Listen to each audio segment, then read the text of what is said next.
এই পবিত্র রমজানের মাসে আমরা সরকারি দলের প্রতি আরেকটা আহ্বান জানাই, কমপক্ষে চাঁদাবাজিটা বন্ধ করে আরেকটা বড় অভিনন্দন জানাবো। কিন্তু যদি বন্ধ না করেন, আমরা জনগণকে সাথে নিয়ে প্রতিরোধ গড়ে তুলব।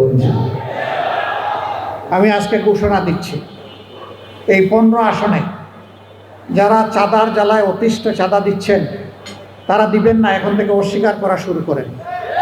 কোনো জায়গায় বাধা দিলে আমাদেরকে ডাক দিবেন, আমরা এসে আপনাদের পাশে দাঁড়িয়ে যাব। সবাই মিলে আমরা একসাথে ফাইট করবো ইনশাআল্লাহ। কি শুরু করতে হবে আপনাদের জায়গা থেকে। নীরবে দিয়ে যদি স্বীকার না করেন, ভাই আমরা তো কিছু করতে পারব। প্রতিরোধ, প্রথমে প্রতিবাদ, তারপরে প্রতিরোধ। ইনশাআল্লাহ আমরা এইভাবেই চালিয়ে যাব। আপনারা যদি তাই বিশ্বাস করেন, তাহলে শপথ নিয়ে আপনারা আবার সংসদে গেলেন কেন? হ্যাঁ, আমরা আপনাদের ভোটের যেটুকু মর্যাদার স্বীকৃতি হয়েছে, তার অমর্যাদা আমরা করতে পারি না। আমরা সংসদে গিয়ে আমাদের পক্ষে কথা বলবো না, ইনশাআল্লাহ জনগণের পক্ষে কথা বলবো এবং আপনাদের অধিকার আদায় করে ছাড়ার চেষ্টা করব। কিছু লক্ষণ ভালো, যে কেউ ভালো কাজ করে আমরা তাকে ধন্যবাদ দেব।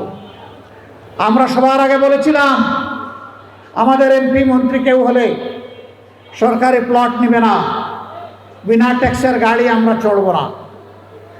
আলহামদুলিল্লাহ আমাদের রাস্তা ধরে সরকারি দল একই ঘোষণা দিয়েছে, তাদেরকে অভিনন্দন। আমরা বলেছিলাম, প্রবাসের রিমিটেন্স যোদ্ধারা মারা যাওয়ার পরে তাদের লাশ নিয়ে টানাটানি ঠেলাঠেলি হবে না। আমরা সম্মানের সাথে রাষ্ট্রীয় দায়িত্ব এবং খরচে আমাদের ঘাড়ের উপর তাদের পবিত্র লাশ বাংলাদেশে নিয়ে আসবে। বর্তমান সরকার একই ঘোষণা দিয়েছে, তাদেরকে অভিনন্দন। আমরা সরকারকে বলবো, মানুষের সবচেয়ে বড় অধিকার, ভোটের অধিকার, এটা হরণ করা হয়েছে, আগামীতে এটা যেন হরণ করা না হয়। তারা যদি এইটা হরণের পথ থেকে সরে আসেন, আমরা তাদেরকে আরেকবার অভিনন্দন জানাবো। হ্যাঁ, জনগণের ভোটে তারা যদি 100 ভাগ ভোট পেয়ে নির্বাচিত হয়ে যান, তখনও তাদেরকে আমরা অভিনন্দন জানাবো। কিন্তু ইঞ্জিনিয়ারিং করে, কায়দা করে, ইলেকট্রিসিটি বন্ধ করে দিয়ে আপনাদের পাশে ঘটেছে বাসন থেকে কারেন্ট বন্ধ করে দেওয়া হয়েছে, নয় করা হয়েছে। আমরা এগুলো আর দেখতে চাই না।